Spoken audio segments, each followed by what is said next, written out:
What are you thinking about, Jade? Mold, I croak. My mouth is dry. My skin is too. Every scale is on fire. Brittle, itchy. But I mustn't scratch. Scratching makes it worse. Mold, the shrink repeats back, as if he's never heard the word before. I reach out and wrap my fingers around the glass of water which sits before me. I take a sip and let as many drops dribble down my chin and onto my chest as I dare. It is my only relief from the woolen air. I would douse myself if I could, immerse myself if I had the courage. But I can't. If he even notices I've spilled on myself deliberately, he'll take the water away. There's a colony of mold in my toilet, I say. Sometimes at night, when it's impossible to sleep and my skin is so itchy from the air, I shouldn't say this. What's wrong? He prompts. I shouldn't say. Jade, look at me. I look up from the couch. Kenneth Jensen. That's what the name on the brass plate on his desk reads. He is a loathsome creature, pink and soft. He's naturally scareless, though Jensen lacks even the hair that most humans have on their head and sometimes faces. Even having lived around them my whole life, I can't help but find them repulsive. It's in my nature. You must confide in me, trust me, or the therapy won't work. He's using what he thinks of as his soothing voice, though I can't help thinking of it as his condescending voice. My mouth works a little of its own accord. Father always assures the others that it's just a tic I can't control, an aberration of my aquatic anatomy. I don't know whether he knows the truth. I've certainly never told him, but it's actually a symptom of my constant, insatiable hunger. As a mate, Jensen is repulsive beyond all reason, but as a prey animal, it takes everything in me not to walk over, rip his head off, and lap the gushing blood from his jagged throat. What the hell? I'll tell him the truth. How can it make things worse? Sometimes, when I can't stand the dryness anymore, I put my face in the toilet. I'm not allowed a running tap. It's my only relief. He nods, his face a mask of sympathy. Go on. I swallow a lump in my throat. There's a colony of mold down there. I can see it, even in the darkness, with perfect clarity. It looks the same day after day. But over time, it does change. Tendrils sprawl out from the center. It moves, it grows. Sometimes I think to myself, this is a city for them. A mold spore may not have consciousness the way you or I do, but maybe on some minuscule level they have civilization. What you're describing is called anthropomorphization. It means it means attributing the characteristics of a thinking being to an animal or an inanimate object. I nod. I do. I think of them as little people just going about their days, unaware of some greater intelligence spying down on them. I could wipe them out with the brush of my finger, destroy them, send them swirling away. What would be the flick of a wrist to me would be an apocalypse for them.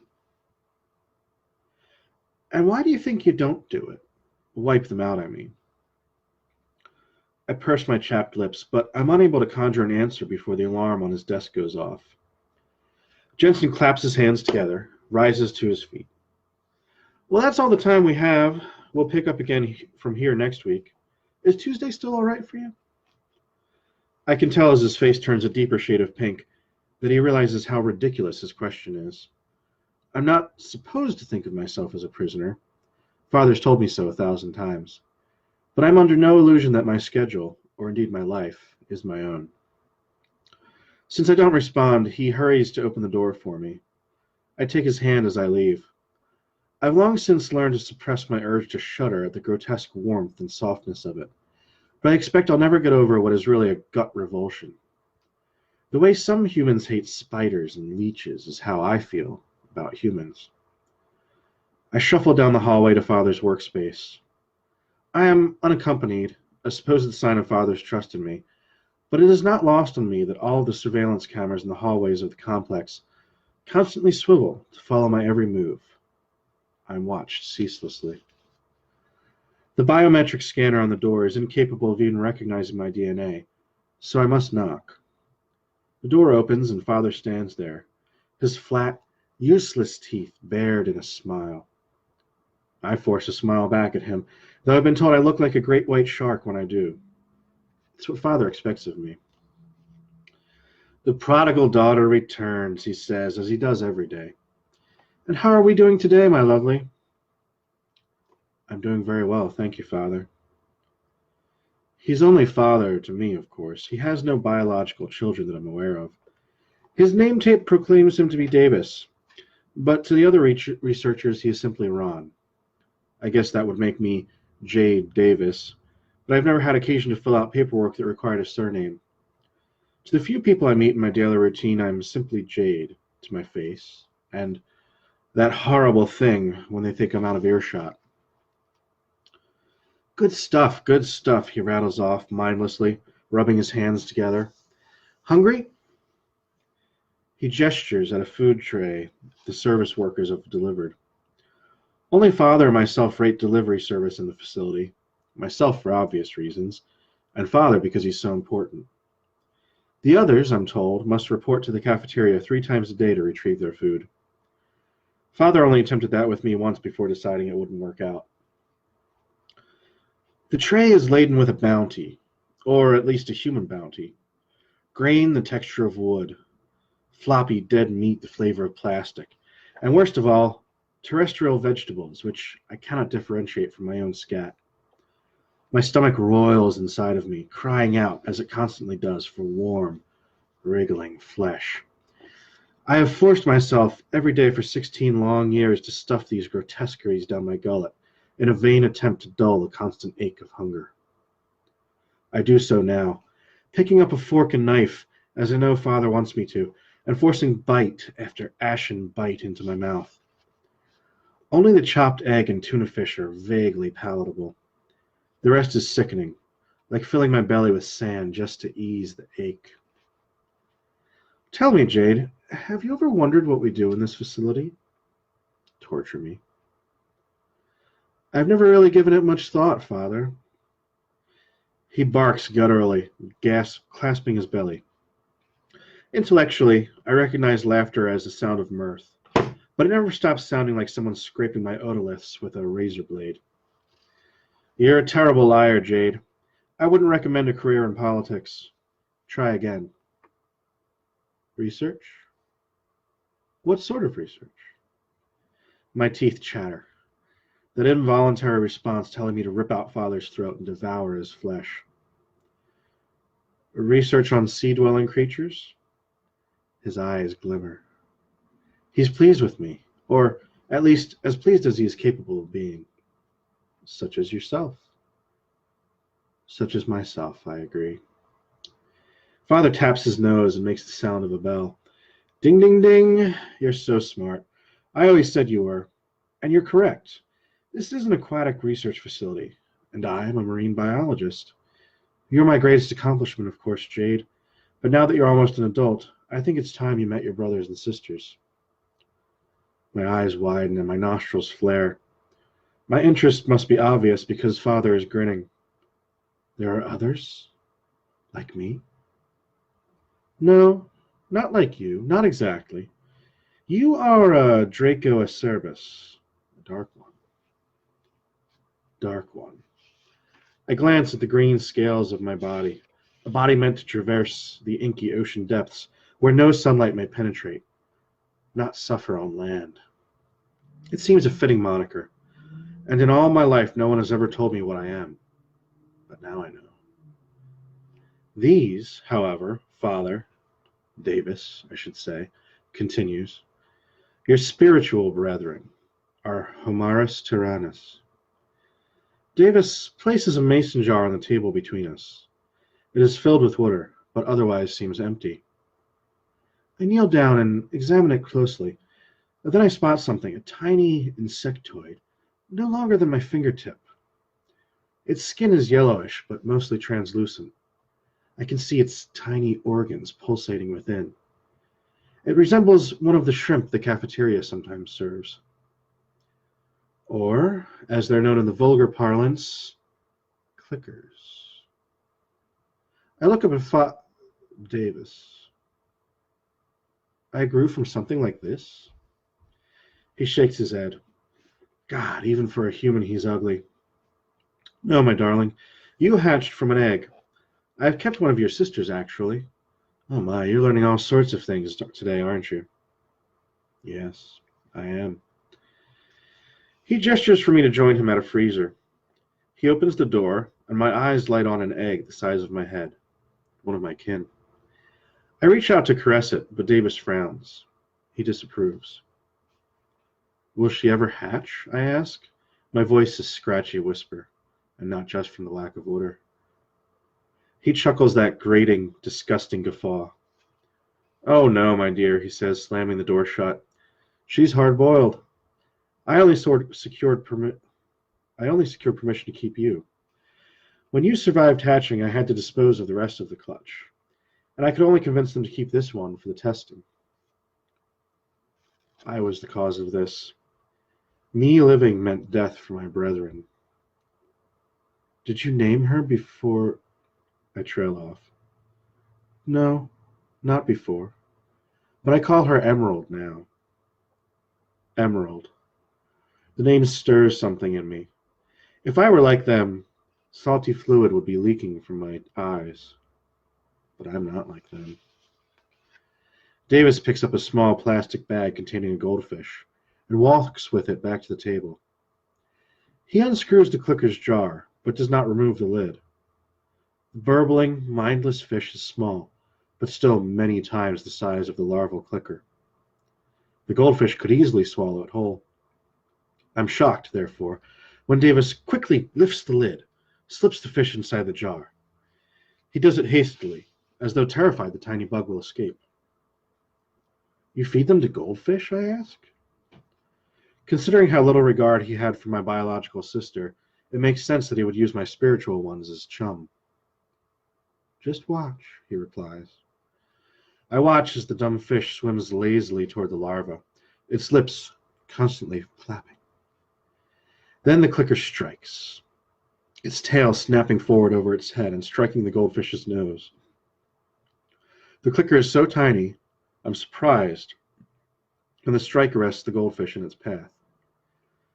The goldfish's face begins to melt, and I suspect the look on my own face is only slightly less shocked than the goldfish's.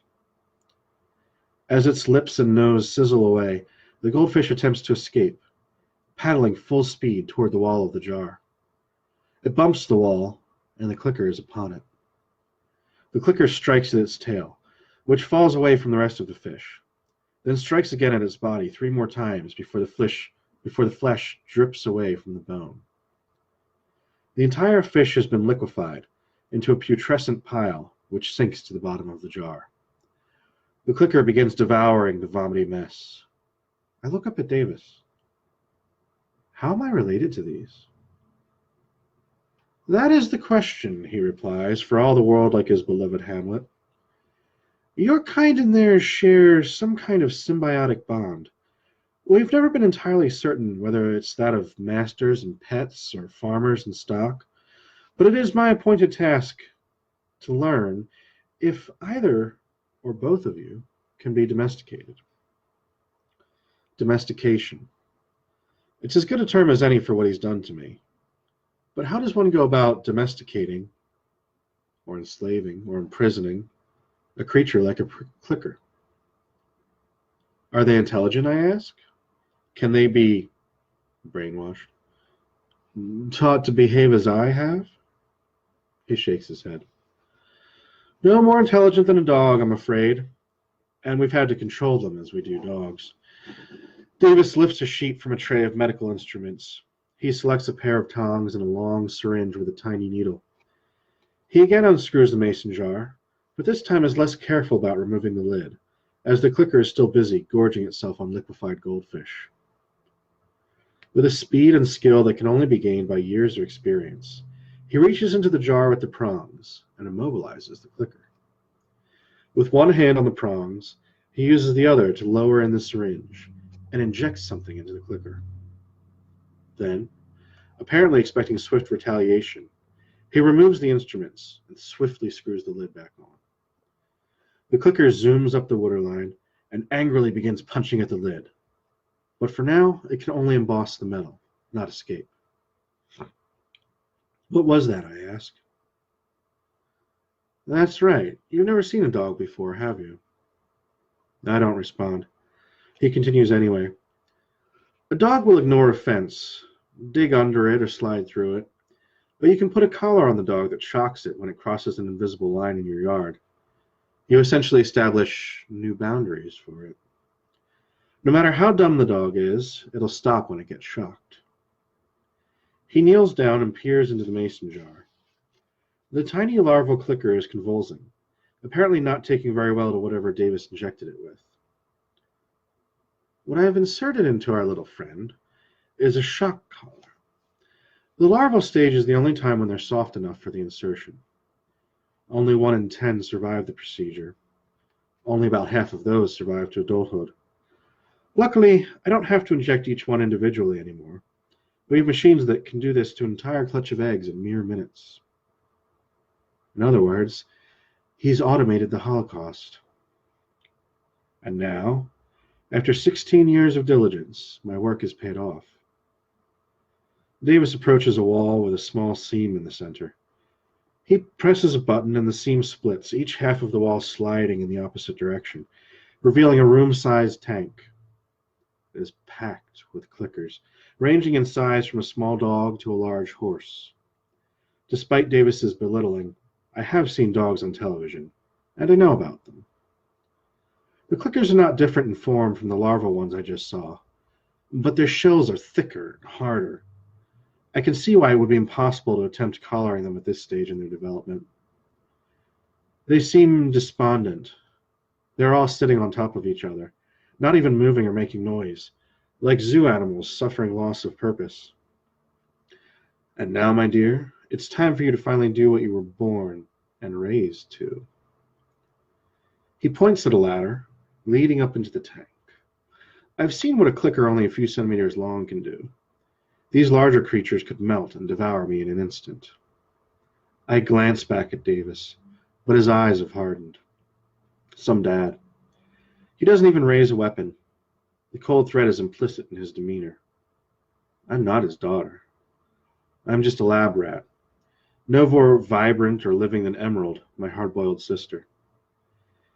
He can have me put down in an instant, like any other animal, if I defy him.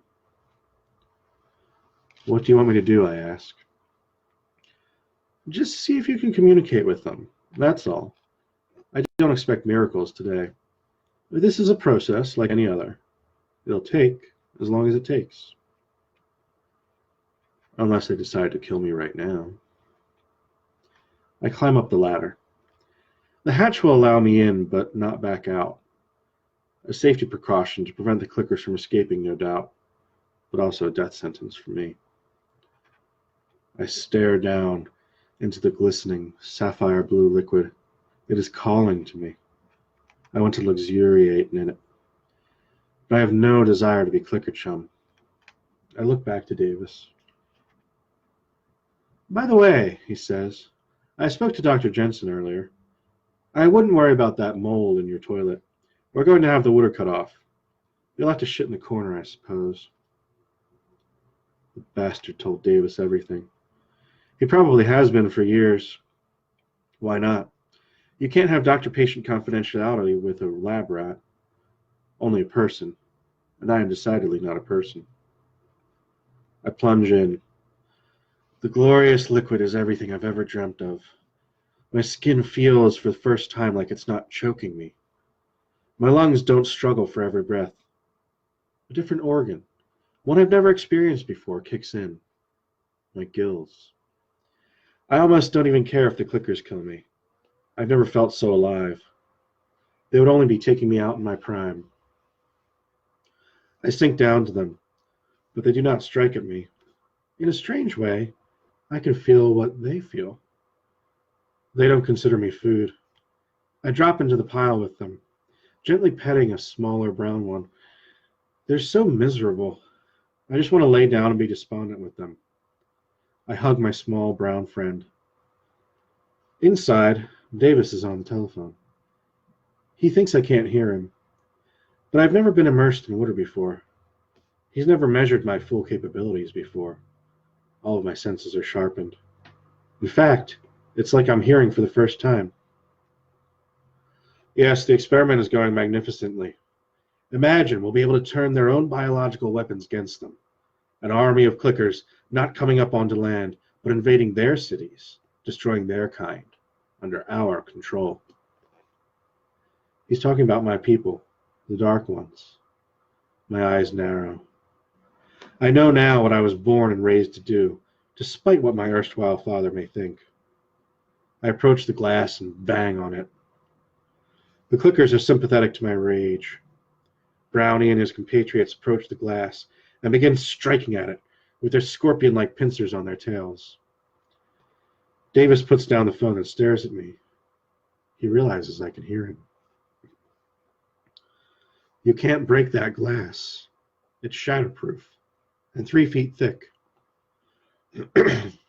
Break it? No, I don't mean to break it. I pinch my eyes shut and concentrate. Spray. I will them, as though willing my own limbs to spray. The clickers raise their tails and coat the glass in venom. It begins to melt. Panicking, Davis raises his hand, a remote control in it. The clickers begin to quiver in pain, their electric collars activated. But it's too late. The plate glass has already melted most of the way through. I fly at the wall, my body instantly knowing how to swim at speeds I've never imagined. The tiny vestigial layer of glass explodes outwards, and in an instant I'm on him. I wrench the remote out of his hands. The rest of his arm comes with it, and blood begins spurting from the stump. Screaming, Davis drops to his knees. The clickers form a phalanx behind me, eagerly clicking their desire for a proper, living meal, but I don't let them attack. No. Wait. There are plenty of people in this facility for them to enjoy, not least of all that treacherous Jensen. As for Davis, I want to devour him myself.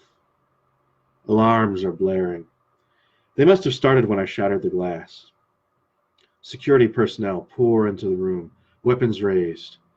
The clickers need no direction from me. Brownie blinds the first one through the door with a spritz of venom. Shrieks of horror mingle with impotent gunfire. Faces melt away, and flesh sloughs from bone as the men are reduced to the level of the goldfish.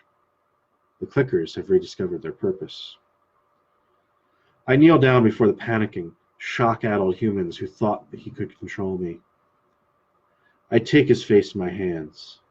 He looks up at me. Thank you for helping me discover what I really am. I lean forward to kiss his forehead. My mouth comes away bloody and dripping with delicious, still pulsating brain.